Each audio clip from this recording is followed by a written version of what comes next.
Hello दोस्तों, नमः शिवाय। दोस्तों, महाशिवरात्रि का पर्व आने वाला है। 2025 में महाशिवरात्रि का पर्व 26 फरवरी बुधवार के दिन मनाया जाएगा। सर्वप्रथम तो भगवान शिव की पूजा के लिए आपको बहुत-बहुत शुभकामनाएँ और साथ में महाशिवरात्रि पर्व की बहुत-बहुत शुभकामनाएँ। कहा जाता है कि भगवान शिव का अर्धरात्रि में ब्रह्मा जी के अंश से लिंग रूप प्रकट हुआ था, तब से महाशिवरात्रि का पर्व मनाया जाता है। लेकिन कई जगहों पर मान्यता ये है कि इस दिन भोलेनाथ का गोरा माता से विवाह हुआ था और विधि-विधान से भगवान भोलेनाथ की पूजा अर्चना का भी विधान है। कहा जाता है जो साधक भगवान की पूजा महाशिवरात्रि के दिन विधिवत करता है, तो जीवन की सारी मनोकामनाएँ पूर्ण होती हैं, क्योंकि भगवान का ये विवाह हुआ था, ऐसा भी मानना है। शिवरात्रि पर अगर आप पारद के शिवलिंग घर पर लाकर किसी योग्य ब्राह्मण द्वारा पंचामृत से अभिषेक कराकर घर पर स्थापित करते हैं तो और प्रतिदिन पूजा करते हैं तो घर में धन वृद्धि के मतलब साधन बढ़ने लगते हैं। लेकिन ज़्यादा बड़ा आपको शिवलिंग नहीं रखना, छोटा-सा आप लाकर रख सकते हैं। शिवरात्रि पर गरीबों को भोजन ज़रूर कराएँ, जो भी आपकी सामर्थ्य है उसके आधार पर आप जो है दान पुण्य करें। कहा जाता है पितरों का भी आशीर्वाद प्राप्त होता है अगर आप कुछ दान पुण्य गरीबों को देते हैं। पानी में काले तिल मिलाकर भगवान शिव का अभिषेक करें। ओम नमः शिवाय, ओम नमः शिवाय, ओम नमः शिवाय का निरंतर जाप करें, मन को शांति मिलेगी। इसके अलावा शिवरात्रि के दिन आटे से 11 शिवलिंग बनाएँ और 11 बार उनका जल अभिषेक करें। इस उपाय को करने से संतान प्राप्ति के योग बनते हैं, संतान की दीर्घायु होती है। और इस दिन जो है शिवलिंग का 108 बार आप जल अभिषेक कर सकते हैं। महामृत्युंजय का आप जप कर सकते हैं। महामृत्युंजय जप सभी को पता है, मंत्र पूरा सभी को पता होगा मेरे ख्याल से ये। शॉर्टकट में आप पढ़ते हैं तो ओम रोम जूम साय और ओम त्र्यंबकम यजामहे सुगंधनम पुष्टिवर्धनम उवारुकमि बन्नात् मृत्यु मोक्षिये मामृता। इस तरह आप मंत्र का जाप करें 108 बार। इससे भी जो है किसी भी तरह की बीमारी है वो दूर होती है। इसके अलावा कहा जाता है शिवरात्रि पर 21 बेलपत्र पर चंदन से ओम नमः शिवाय लिखकर आप शिवलिंग पर अर्पण करते हैं और अपनी मनोकामना बोलते हैं तो शीघ्र मनोकामना पूर्ण होती है। बस एक बात का ध्यान रखें, जो 21 बेलपत्र हैं वो शिवरात्रि वाले दिन ना तोड़कर पहले से तोड़कर रखें। इस बात का आप ध्यान रखें। नंदी को हरा चारा जरूर खिलाएं, इस दिन नंदी की सेवा करें। शिवरात्रि पर भगवान शिव को अगर आप तिल चढ़ाते हैं तो पापों का नाश होता है और जौ को चढ़ाने से घर में सुख समृद्धि आती है। अब विवाह में दिक्कतें आ रही हैं, काफी उम्र हो गई, शादी नहीं हो रही, तो ये पवित्र दिन पर आपको माँ को मतलब शिवालय जाकर माँ पार्वती को श्रृंगार की सामग्री अर्पण करें। भगवान को जो शिवलिंग बने हुए ना वहां पर केसर और दूध मिलाकर उनका अभिषेक करें और प्रार्थना करें।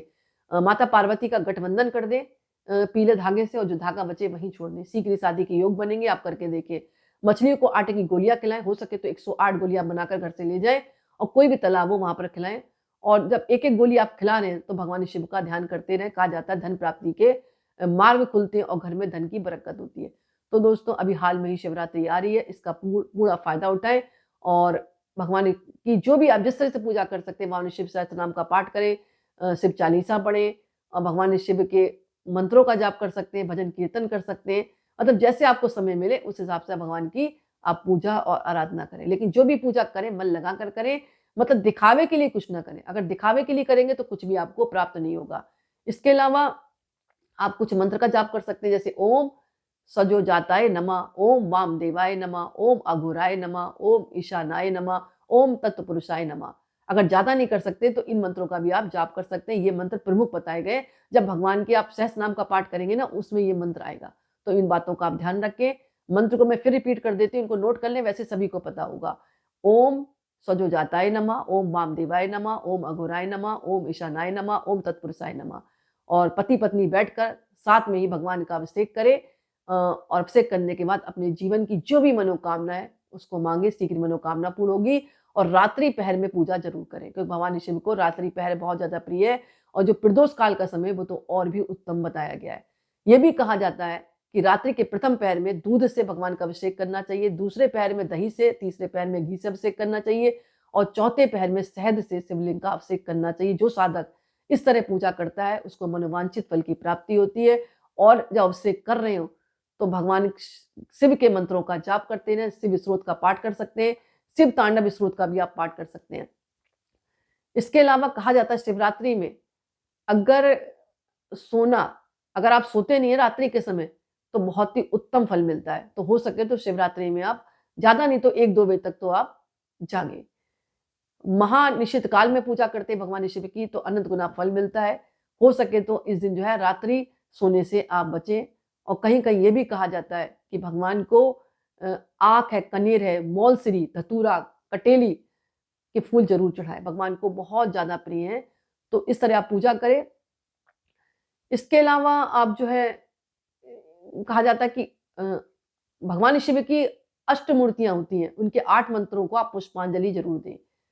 मंत्र है इस प्रकार: ओम सर्वाच्छिति मूर्ते नमः, ओम भाव्याय जल मूर्ते नमः, ओम रुद्राय अग्नि मूर्ते नमः, ओम उग्राय वायु मूर्ते नमः, ओम भीमाय आकाश मूर्ते नमः, ओम पशुपते यामना मूर्ते नमः, ओम महादेवाय सोम मूर्ते नमः, ओम ईशानाय सूर्य मूर्ते नमः। इस तरह से 8 मूर्तियां भगवान शिव की बताई गई हैं। इस तरह मंत्र का जाप करते हुए आप प्रसाद चढ़ा सकते हैं भगवान को, उनका अभिषेक भी कर सकते हैं। इस तरह आप पूजा करें।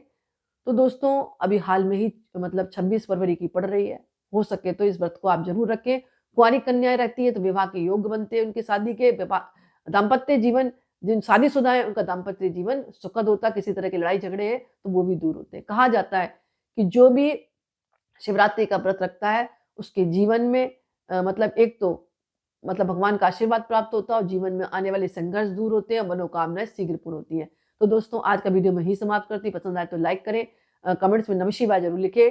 बहुत बहुत धन्यवाद।